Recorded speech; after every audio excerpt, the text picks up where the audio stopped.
Formula one में iconic partnerships की कमी नहीं है।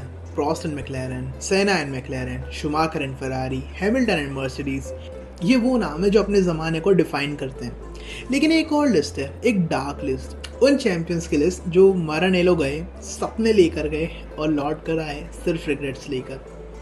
अलेन प्रॉस्ट 3 बार का वर्ल्ड चैंपियन था, फरारी से निकाला गया। फर्नांडो अलोंसो 2 बार का वर्ल्ड चैंपियन था, 0 टाइटल्स के साथ गया। सेबेस्टियन वेटल 4 बार का वर्ल्ड चैंपियन था, 0 टाइटल्स के साथ गया। और अब ल्यूइस हैमिल्टन, इस स्पोर्ट की हिस्ट्री में सबसे सक्सेसफुल ड्राइवर, और उसने फरारी के साथ अपना फुल सीजन कंप्लीट कर लिया बिना एक भी ग्रैंड प्री पोडियम के। मैक्लेरन और मर्सिडीज में उसने 15 सीजन्स में कभी भी बिना पोडियम का सीजन कंप्लीट नहीं किया। पहले ही सीजन में फरारी ने वो शेमफुल स्टैटिस्टिक्स दे दिया।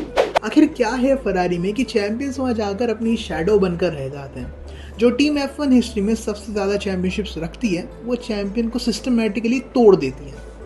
आज हम एनालाइज करेंगे फरारी का कर्ज, क्यों चैंपियंस वहाँ जाते हैं और वहीं दफन हो जाते हैं।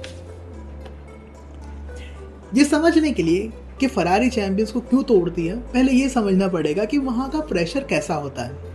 रॉस मैडली ने 2004 से 2014 तक फरारी में काम किया। वो फिलिपे मसा के रेस इंजीनियर थे।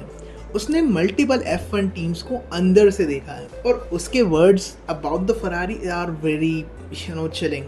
स्मेडली ने खुद कहा, मैं एग्जैक्ट कोड दूं तो I have seen people, very very good people, really good engineers, very very competent, being broken by it. सिर्फ ड्राइवर्स नहीं, इंजीनियर्स, वो लोग जिन्हें इस पैडॉक का सबसे इंटेलिजेंट माना जाता है, फरारी उनको भी तोड़ देती है। स्मेडली ने आगे कहा, there are very few people who have longevity of career in Ferrari in senior positions because of the pressure. You see that they just give. ये नॉर्मल नहीं है। किसी भी दूसरी टीम में सक्सेस स्टेबिलिटी लाती है, फरारी में सक्सेस एक्सपेक्टेशंस लाती है, और एक्सपेक्टेशंस जब पूरी नहीं होती वो कुछ और लाती है, पनिशमेंट। ल्यूइस हैमिल्टन ने फरारी मूव करने से पहले कहा था कि फरारी की culture more intense than I imagine. पर इमेजिन करना और उसमें रहना दो अलग अलग दुनिया है। स्मेडली के हिसाब से सिर्फ फर्क यह है, Mercedes fit Lewis like a pair of old slippers, everything had been moulded around him. Ferrari में किसी के लिए कुछ भी मोल्ड नहीं किया जाता। फरारी का अपना तरीका है काम करने का, वो तरीका हंड्रेड्स ऑफ ईयर्स ओल्ड है और वो किसी ड्राइवर के लिए नहीं बदलता। Not for Prost, not for Alonso, not for Vettel and not for Hamilton. अब मैं आपको नंबर्स दिखाता हूँ, क्योंकि नंबर्स झूठ नहीं बोलते और नंबर्स एक डेवास्टेटिंग स्टोरी सुनाते हैं। फर्नांडो अलोंसो फरारी में 2010 में आए। फरारी से पहले वो 2 बार का वर्ल्ड चैंपियन था। 105 स्टार्ट्स में 21 विंस, मतलब 20% विन रेट। फरारी में 5 सीजन्स में उसने 96 स्टार्ट्स में सिर्फ 11 विंस लिए, मतलब 11% विन रेट, अब टेक्निकली 11.4, ऑलमोस्ट हाफ हो गया, और 0 चैंपियनशिप्स। सेकंड है सेबेस्टियन वेटल। फरारी में 2015 में आए। फरारी से पहले वो 4 बार का वर्ल्ड चैंपियन था। 113 स्टार्ट्स विद 39 विंस, मतलब 34% विन रेट। फरारी में 6 सीजन्स में उसने 118 स्टार्ट्स में सिर्फ 14 विंस लिए, मतलब 11.8% विन रेट, ऑलमोस्ट 2/3 कम हो गया, और 0 चैंपियनशिप्स। ल्यूइस हैमिल्टन फरारी में 2025 में आए। फरारी से पहले वो 7 बार का वर्ल्ड चैंपियन था। 354 स्टार्ट्स में 105 विंस, मतलब 29%, टेक्निकली 29.6% विन रेट। फरारी में उसके फर्स्ट सीजन में 0 ग्रैंड प्री पोडियम्स, 0। इस 75 ईयर्स ऑफ फरारी हिस्ट्री में किसी भी न्यू ड्राइवर को पोडियम आने में इतना टाइम नहीं लगा जितना हैमिल्टन को लगा। ज़रा सोचिए, 75 ईयर्स, इससे पहले का रिकॉर्ड किसी डिडियर पिरोनी नाम के ड्राइवर के पास था। एक नाम जो कैजुअल फैंस ने भी नहीं सुना होगा। हैमिल्टन अब वो रिकॉर्ड अपने नाम कर चुका है। लेकिन कर्ज सिर्फ इनकमिंग चैंपियंस पर नहीं लगता, ये फरारी के अपने चैंपियंस को भी अफेक्ट करता है। शार्ल लेक्लेयर को देखते हैं। 2022 में उसने 311 लैप्स लीड किए थे। वो चैंपियनशिप फाइट कर रहा था। 2022 के बाद के 3 सीजन्स में उसने टोटल 261 लैप्स लीड किए हैं मतलब 3 सीजन का टोटल उस एक सीजन से भी कम है। Ground effect era promise to level the playing field, लेकिन इसने एक्सपोज कर दिया फरारी की inability to maintain development momentum, जबकि दूसरी टीम्स जैसे मैक्लेरन, रेड बुल, मर्सिडीज आगे निकल गई।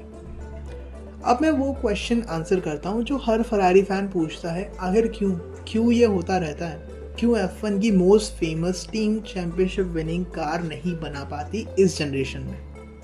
जवाब सिंपल नहीं है, लेकिन उसका एक बड़ा हिस्सा है budget cap. Ferrari vice chairman Piero Ferrari ने रिसेंटली एक इंटरव्यू में कुछ कहा। उसने कहा, today it's very complicated because you can't spend more money to bridge the gaps given the budget cap restrictions. You need to string together a series of winning factors to change course. Historically, Ferrari का advantage financial था। जब कुछ गलत होता था वो उस problem पर पैसा फेंकता था। ज़्यादा इंजीनियर्स, ज़्यादा विंड टनल आवर्स, ज़्यादा डेवलपमेंट। वो एडवांटेज अब ख़त्म हो चुका है। हर टीम रफली सेम अमाउंट खर्च करती है। पिएरो फरारी ने बिल्कुल सीधा कहा, When you start a negative cycle, you don't know when you will hit the rock bottom. Ferrari almost 2 decade से नेगेटिव साइकिल में है। उनका लास्ट कंस्ट्रक्टर चैंपियनशिप 2008 में आया था। लास्ट ड्राइवर्स चैंपियनशिप 2007 में आया था, किमी रैकनन के साथ। ये ड्रॉट नहीं है, ये पूरी जनरेशन है। लेकिन बजट कैप ही सिर्फ प्रॉब्लम नहीं है, इंटरनल कल्चर भी इक्वली डैमेजिंग है। पिएरो फरारी ने ये भी कहा, the passion nothing comes close to that, but it's a huge organisation and there are a lot of moving parts. Translation, Ferrari एक बहुत इमोशनल, बहुत बड़ा ऑर्गेनाइजेशन है। डिसीजंस में टाइम लगाता है, पॉलिटिक्स इंटरफेयर करती है, और जब तक सॉल्यूशंस अग्रीड हो, प्रॉब्लम ऑलरेडी बदल चुकी होती है। इसलिए चैंपियंस फरारी में फेल होते हैं। वो आते हैं एक्सपेक्टिंग अ रेस टीम, उन्हें मिलता है एक फैमिली बिजनेस जिसके शोल्डर पर पूरे देश का वेट है, और वो वेट उसे क्रश कर देता है। फरारी कार्स का बेस्ट एग्जांपल है ल्यूइस हैमिल्टन का 2025 सीजन। 7 वर्ल्ड चैंपियनशिप्स के साथ, स्पोर्ट के हिस्ट्री में किसी भी ड्राइवर से ज़्यादा सक्सेस के साथ, और वो आया एक ऐसी टीम में जिसने सीजन स्टार्ट होने से पहले ही हार मान ली थी। अप्रैल 2025 में barely 4 races into the championship, Ferrari team principal Frederic Vasseur ने डिसीजन लिया। टीम कंस्ट्रक्टर स्टैंडिंग्स में मैक्लेरन से 110 पॉइंट्स पीछे थी। ना हैमिल्टन और ना शार्ल के पास ड्राइवर्स चैंपियनशिप में कोई रियलिस्टिक चांस था, तो वैसेरो ने SF25 के एरोडायनामिक्स डेवलपमेंट बंद कर दिया। मैं दोबारा कह रहा हूँ, फरारी ने अप्रैल में अपनी कार डेवलप करना बंद कर दिया। सीजन दिसंबर तक चलता है। 8 मंथ्स तक ल्यूइस हैमिल्टन ने वो कार ड्राइव की जिसे उसका मैन्युफैक्चरर ऑलरेडी अबैंडन कर चुका था। हैमिल्टन को इनिशियली ये पता नहीं था। उसने सब ट्राई किया, अपनी ड्राइविंग स्टाइल बदली, डिटेल्ड फीडबैक दिया, इंजीनियर्स को मल्टीपल डॉक्यूमेंट सबमिट किए रिकमेंडेशंस के साथ, और कुछ काम नहीं किया, क्योंकि कुछ काम नहीं आ सकता था। कार डेवलप ही नहीं हो रही थी। सीजन के एंड तक हैमिल्टन की फ्रस्ट्रेशन डार्क चीज में बदल गई जब वो लगातार 3rd रेस Q1 में बाहर हो गया। करियर में पहली बार वो बिल्कुल लास्ट से स्टार्ट हुआ, प्योर पेस की वजह से। उसने कहा कि वो an unbearable amount of anger and rage feel कर रहा है। उसने सीजन फिनिश किया 8th प्लेस पर अबू धाबी में, और अनाउंसमेंट किया कि वो कंप्लीटली डिस्कनेक्ट कर रहा है। उसके exact words, no one will be able to get hold of me this winter, I won't have my phone with me, it's going in the fricking bin. ये कोई चैंपियन नहीं है जो नए चैलेंज का सेलिब्रेशन कर रहा हो। ये चैंपियन है जो उस टीम से दूर भाग रहा है जिसने उसे तोड़ा। और स्टैटिस्टिक्स प्रूव करते हैं हैमिल्टन ने 2025 एंड किया 0 ग्रैंड प्री पोडियम्स के साथ। उसका प्रीवियस लोवेस्ट टोटल किसी भी सीजन में 5 था, वो भी 2009 में। लेकिन यहाँ वो सवाल है जो फरारी के नेक्स्ट डेकेड को डिफाइन करेगा, क्या कर्स ब्रेक हो सकता है? कॉशियस ऑप्टिमिज्म की वजह से फरारी ने 2025 में एक स्ट्रेटेजिक डिसीजन लिया, SF25 की डेवलपमेंट जल्दी बंद करके। उन्होंने सारे रिसोर्सेज 2026 की नई रेगुलेशन में लगा दिए। 2026 की कार्स F1 फिलॉसफी में फंडामेंटल शिफ्ट रिप्रेजेंट करती है। 50% electric, 50% combustion, aerodynamically cars move कर रही है ग्राउंड फेयर कॉन्सेप्ट से दूर, वही कॉन्सेप्ट जिससे हैमिल्टन स्ट्रगल कर रहा है 2022 से। Hamilton की driving style always favored a car that allows late braking and rotation through corners while maintaining exit speed. 2026 regulations could suit him better than any car he has driven since 2021। Hamilton खुद hopeful है। Anger और raise के बावजूद उसने हार नहीं मानी। पूरे 2025 सीजन में उसने मल्टीपल डॉक्यूमेंट सबमिट किए फरारी सीनियर लीडरशिप को, एरियाज के बारे में जहां टीम बिहाइंड थी सीन्स इंप्रूव कर सकती थी। टीम प्रिंसिपल फ्रेडरिक वसूअर इन रिकमेंडेशंस के रिसेप्टिव रहा है। सवाल ये है कि क्या फरारी एग्जीक्यूट कर पाएगी। टीम ने अपने आप को मैक्सिमम टाइम दिया है 2026 के लिए।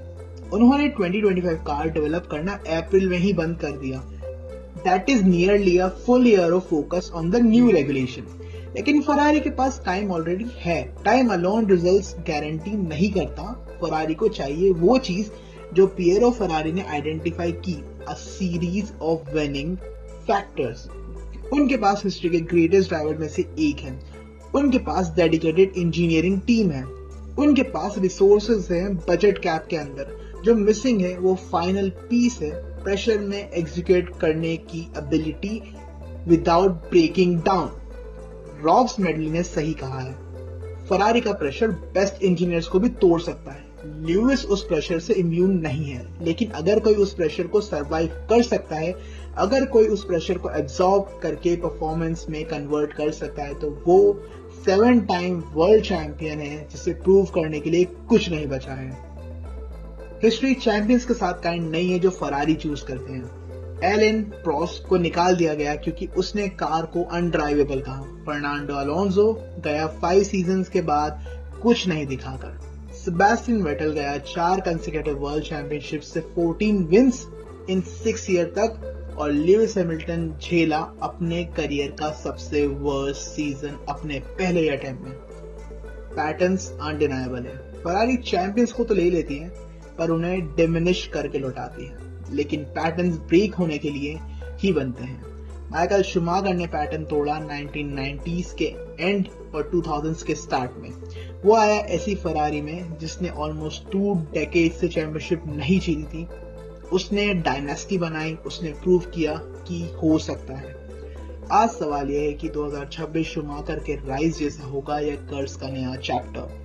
क्या हैमिल्टन सक्सीड करेगा जहां प्रोस्ट, अलोंसो और वेटल फेल हुए, या फरारी एक और चैंपियन को अपने ग्रेवयार्ड में डालेगी? मेरे पास जवाब नहीं है, किसी के पास नहीं है। लेकिन एक बात सर्टेन है, अगर फरारी कॉम्पिटिटिव कार नहीं ला पाया तो हिस्ट्री के मोस्ट सक्सेसफुल ड्राइवर को लेकर, तो कर्स बैड लक नहीं है, कोइंसिडेंस नहीं है। ये फंडामेंटल फ्लॉ है टीम के डीएनए में, और वो प्रॉब्लम है जिसे पैशन सॉल्व नहीं कर सकता। क्या आपको लगता है ल्यूइस हैमिल्टन चैंपियनशिप जीतेगा फरारी के साथ, या कर्स इतना पावरफुल है कि वो टूटेगा नहीं? कमेंट अपने थॉट्स लिखो, सब्सक्राइब करो और F1 एनालिसिस के लिए मेरे साथ जुड़े रहो। और याद रखना, फॉर्मूला 1 में स्टैटिस्टिक्स परमानेंट होती हैं। फरारी का कर्स नंबर्स में लिखा हुआ है। अगली वीडियो में मिलते हैं। नमस्ते।